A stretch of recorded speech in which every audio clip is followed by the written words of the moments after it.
Hi friends, welcome to serial அரங்கம். இந்த serial அரங்கம் சேனலுக்கு உங்கள் எல்லாரையும் அன்போடு வரவேற்கிறேன். இப்போ நம்ம அடுத்தது பார்க்க போகிறது எந்த சீரியலுக்கான ரிவ்யூன்னு சொல்லிட்டு பார்த்தீங்கன்னா, ஒன்றா இருக்க கற்றுக்கணும் சீரியல் ரிவ்யூ தான் பார்க்க போகிறோம். இப்போ பார்த்தா முருகன் வந்து தனியாக ஒரு ஆர்டர் எடுத்து பண்ணுறேன்னு சொல்கிறாங்க. ஆனால் கந்தசாமிக்கு சுத்தமாக அதில் வந்து விருப்பமே இல்லை. எந்த விதத்துலையும் ஹெல்ப் பண்ணுறதுக்கும் அவர் வந்து ரெடியாக இல்லை. இப்போ வந்து பார்த்தீங்கன்னா இந்திரா வந்து அவங்க ஃப்ரெண்ட்ஸ் எல்லாருக்கூடையும் சேர்ந்துட்டு இவங்களோட மெஸ்ஸுக்கு வந்து சாப்பிட வராங்க. அங்கே சரசுவும் பாட்டியும் தான் இருக்காங்க.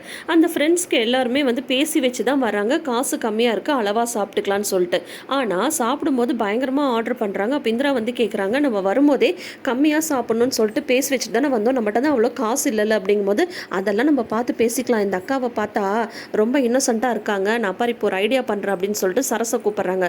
கூப்பிட்டுட்டு, ஏக்கா இங்கே நீங்கள் சர்வீஸ் பண்ணுறீங்களா, இதுக்கெல்லாம் உங்களுக்கு எவ்வளோ டிப்ஸ் தருவாங்க, ஒரு 5 ரூபா 10 ரூபா தருவாங்களா அப்படின்னதும் ஆமாம் அப்படின்றாங்க சரசு. உடனே வந்து பார்த்தா அதுக்கு இவங்க என்ன சொல்கிறாங்கன்னு பார்த்தீங்கன்னா, அக்கா உங்களுக்கு நான் ஒரு ஃபேவர் பண்ணுறேன், நான் உங்களுக்கு 50 ரூபா டிப்ஸ் தரேன், ஆனால் நீங்கள் எனக்கு ஒரு ஃபேவர் பண்ணணும் அப்படிங்கும்போது என்ன அப்படின்றாங்க, நாங்கள் வந்து எவ்வளோ சாப்பிட்றோமோ அதுக்கு பாதிக்கு மட்டும் நீங்கள் பில் மட்டும் போட்டு கொடுங்க, நான் வந்து உங்களுக்கு 50 ரூபா டிப்ஸ் தரேன், இது நம்மளுக்குள்ளார ஒரு சின்ன அட்ஜஸ்ட்மெண்ட், அப்புறம் நாங்கள் ரெகுலராக இங்கேயே சாப்பிட வருவோம், எப்படி உங்களுக்கும் நல்ல வருமானம் வரும்ல அப்படின்ற மாதிரி அந்த பொண்ணு சொல்கிறாங்க. ஓ அப்படி வரீங்களா நீங்கள், சரி சரி அப்படின்ற மாதிரி சரசு வந்து சொல்லிடுறாங்க. அப்புறம் பாட்டி வந்து கேட்குறாங்க, என்ன அந்த பொண்ணு உங்ககிட்ட ஏதோ குசு குசுன்னு சொல்லிட்டு இருந்தது அப்படிங்கும்போது நடந்த விஷயத்த சொல்கிறாங்க சரசு.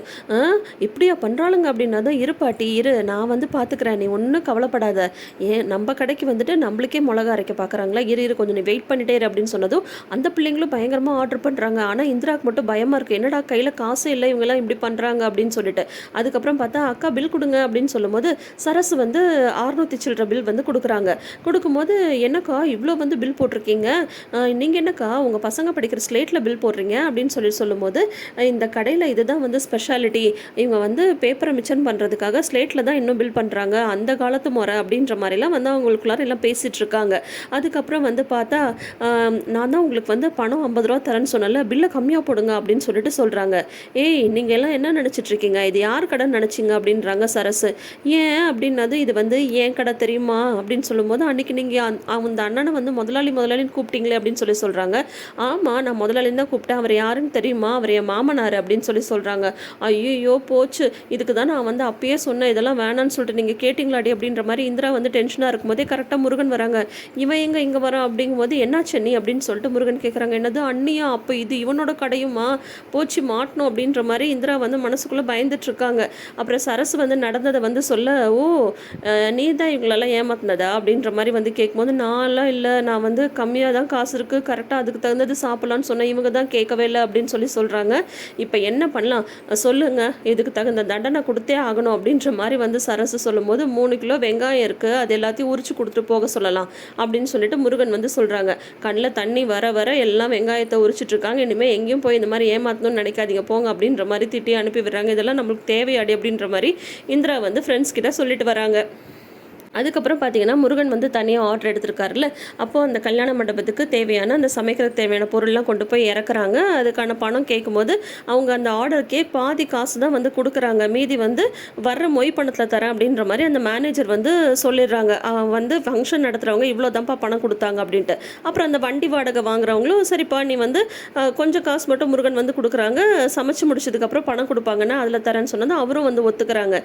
இப்போ வந்து பார்த்தா பேசிக்காக இவங்க சமைக்கிறதுக்கே இன்னும் கொஞ்சம் இவங்களுக்கு வந்து பணம் தேவைப்படுது. அது மட்டும் இல்லாமல் கடையிலேருந்து யாரையும் ஹெல்ப்புக்கு அனுப்ப மாட்டேன்னு சொல்லிட்டு கந்தசாமி சொல்லிட்டாரு, கடைக்கும் நான் வந்து லீவ் விட மாட்டேன் அப்படின்ட்டாங்க.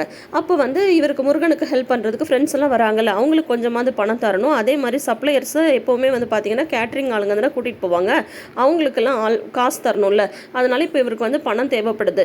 சரி எதுக்கும் நம்ம வந்து அப்பாட்டே கேட்போம் அப்படின்ற மாதிரி நினச்சிட்டு முருகன் வந்து வராங்க. அப்போ தான் கடையில் வந்து கந்தசாமி வந்து கேட்டுட்ருக்காங்க, எங்கே அந்த முருகன் பையன் காணோம் அப்படின்னு சொல்லும்போது, இந்த மாதிரி வந்து நீ சொல்லு நான் சொல்லு அப்படின்னு சொல்லிட்டு ஆளுக்கு மாற்றி சொல்ல. அதுக்கப்புறம் குமரன் வந்து சொல்கிறாங்க, இல்லைப்பா இங்கே பக்கத்தில் தான்ப்பா போயிருக்கான் அப்படின்றாங்க. எங்கே அப்படிங்கும்போது, இல்லைப்பா தம்பி தான் தனியாக ஒரு ஆர்டர் எடுத்திருக்கான்ல, அது விஷயமா தான் வெளியில் போயிருக்கான் அப்படின்னு சொல்கிறாங்க. அது வேற அவருக்கு வந்து பயங்கர கடுப்பாயிடுது, அவ்வளோ தூரம் நான் சொல்லியும் கேட்காம அவன் அதை எடுத்து செய்கிறான் இல்லை அப்படின்னு சொல்லும்போது, அதுதான் நீங்கள் வந்து எங்களையும் போகக்கூடாதுன்னு சொல்லிட்டீங்க, எந்த உதவியும் பண்ணக்கூடாதுன்னு சொல்லிட்டீங்க, அவன் வந்து தனியாக நின்று செய்கிறான், செய்யட்டுமே என்ன இப்போ அப்படின்ற மாதிரி லக்ஷ்மி வந்து கந்தசாமிகிட்ட சொல்லிட்டு இருக்காங்க.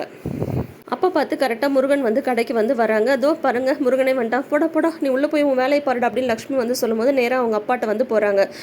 போயிட்டு அப்பா இந்த மாதிரி நான் தனியாக ஒரு ஆர்டர் எடுத்திருக்கேன்ல அப்படின்னா தான் ஆமாம் அதுக்கு என்னப்பா அப்படின்றாரு அவங்க அப்பா.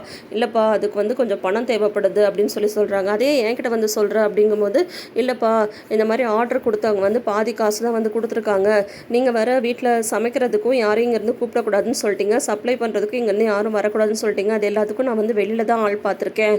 அவங்களுக்குலாம் காசு கொடுக்கணும்ல, அதுதான் ஒரு 15,000 உங்ககிட்டே கேட்டு வாங்கலான்னு நான் வந்து நினச்சேன். வேறு யார்கிட்ட கேட்குறதுன்னு எனக்கு தெரியல அப்படிங்கும்போது உடனே இவர் ஆரம்பிச்சிடுறாரு கந்தசாமி. எத்தனை சீரியல் வந்தாலும் என்ன கேரக்டர் கொடுத்தாலும் இந்த ஒரு தன்மையை மட்டும் ஸ்டாலின் சாருக்கு வந்து மாற்ற மாட்டாங்க போல். இப்போ வந்து பார்த்தா இதுக்கு தான் நான் அப்பயே சொன்னேன், தனியாக ஆர்டர் எடுத்து பண்ணுறதுனா என்ன அவ்வளோ ஈஸின்னு சொல்லிட்டு நினச்சிட்டியா, இப்போ பார்த்தல என்னெல்லாம் கஷ்டம்லாம் வருதுன்னு சொல்லிட்டு கையில் கொஞ்சம் காசு இல்லாமல் இந்த ஆர்டரெல்லாம் எடுத்து நடத்த முடியாது. அது வந்து சொன்னாலும் புரிஞ்சுக்கிறது இல்லை. ஏன் லட்சுமி இங்கே வா, இப்போ தான் சொன்னேன் என்னமோ நம்ம கையெல்லாம் எதிர்பார்க்காம அவன் தனியாக வந்து ஆர்டர் செஞ்சு கிழிச்சிடுவான்ட்டு இப்போ பார்த்தியா அடுத்த நிமிஷமே என்கிட்ட வந்து நிற்கிறான். அதோ பாரு என்கிட்டலாம் காசெல்லாம் இல்லை, காசு என்கிட்ட இருந்தாலும் உனக்கு கொடுக்குறத எனக்கு வந்து அபிப்பிராயம் கிடையாது. நான் சொல்ல கேட்காம நீ போய் ஆர்டர் எடுத்தல நீ என்னவோ செய்ப்போ அப்படின்றாரு. ஏங்க ஒரு நல்ல அப்பா இப்படி அங்கே சொல்லுவாங்க, இந்த மாதிரி பையன் அடுத்த கட்டத்துக்கு வளர்றேன் அப்படின்னு சொல்லும்போது முடிஞ்சால் ஹெல்ப் பண்ணணும். இல்லை வீட்டில் இருக்கிற மற்றவங்க ஹெல்ப் பண்ணுறாங்கன்னா அதுக்காவது சும்மா இருக்கணும். எதுவும் பண்ணாமல் மற்றவங்களையும் ஹெல்ப் பண்ண விடாமல் இவர் வேணும்னே முட்டுக்கட்டை போட்டுட்ருக்காரு. கந்தசாமி கேரக்டரை பார்த்தா என்னதான் அவர் வந்து ஹோட்டல் கட்டணுன்றதுக்காக காசு சேர்த்தாலும் இப்போது முருகன் வந்து தனியாக கேட்ரிங் ஆர்டர் எடுத்து பண்ணும்போது அது மூலிமா இவங்க மெஸ்ஸுக்குமே ஆர்டர் கிடைக்க வாய்ப்பு இருக்குல்ல. அந்த கோணத்தில் அவர் வந்து யோசிக்கவே மாட்டேன்றாரு. அப்புறம் கடைசியில் பார்த்தா ஏதாவது ஒரு தத்துவத்தை கொண்டு வந்து சொல்லி நிப்பாட்டுவாங்க. எப்போவுமே அப்படி தான், பாண்டியன் ஸ்டோர்ஸ்லையும் அப்படி தான் நடந்துட்டுருக்கு. இப்போ வந்து பார்த்தா ஸ்ட்ரிக்டாக காசு கொடுக்க முடியாதுன்னு சொல்லிட்டாங்க. ஆனால் லக்ஷ்மிக்கு வந்து மனசு கேட்குமா, முருகன் வந்து ஆர்டர் செய்யறதுக்காக போயிடுறாங்க. ஏன்னா நாளைக்கு தான் அந்த ஆர்டர் செய்ய வேண்டிய நாளாக இருந்தாலும் அதுக்கான ப்ரிப்ரேஷன் ஒர்க்கெல்லாம் இருக்குல்ல, அது சம்மந்தமாக அவர் வந்து போயிடுறாரு. உடனே வந்து லக்ஷ்மி வந்து அந்த கணேசன் இருக்கார் இல்லையா கந்தசாமியோட ஃப்ரெண்டு, அவங்க கிட்ட கடைக்கு தேவையான மிளகாத்தூள்லாம் அரைக்கிறது கொடுத்து விடுறாங்க. அந்த சம்பளத்தில் கீழே வந்து 15,000 பணம் வச்சுருக்கிறதா சொல்கிறாங்க. அந்த பணத்தை நான் கொடுத்ததா சொல்லாதீங்கன்னு, நீங்கள் கொடுக்குறதா சொல்லுங்கள், அப்போ தான் முருகன் வாங்குவான். நான் கொடுத்ததா சொன்னால் அவன் வந்து வாங்க மாட்டான் அப்படின்னு சொல்லிட்டு பையனுக்காக பணம் கொடுத்து வர்றாங்க லக்ஷ்மி. ஆனால் இந்த கணேசன் வந்து அதெல்லாம் நான் தைரியமாக கொண்டு போய் கொடுத்துருவேன் அப்படின்னு சொன்னாலும் கந்தசாமி வந்து கல்லால் உட்காந்துட்டு இருக்காரு. அவரை பார்த்ததுமே இவர் கையெல்லாம் உதறுது. அந்த பையெல்லாம் கீழே போட்டுறாங்க. அந்த மிளகாலாம் கொட்டிடுது. பார்த்தா அந்த மிளகா சம்பளத்தில் இருக்கிற அந்த 15,000 பணமும் தனியாக வந்து சதறி கிடக்கு. இவனை நம்பி போய் ஒரு வேலையை கொடுப்பியா அப்படின்னு சொல்லிட்டு அந்த மிளகாயெல்லாம் அள்ளி இவர் தான் சம்பளத்தில் வந்து எடுத்து போட்டுட்ருக்காரு கந்தசாமி. எங்கடா அந்த பணத்தை பார்த்துருவாங்களோ அப்படின்னு சொல்லிட்டு லக்ஷ்மியும் அந்த பாட்டி அம்மாவும் பயந்து நின்றுட்டுருக்காங்க.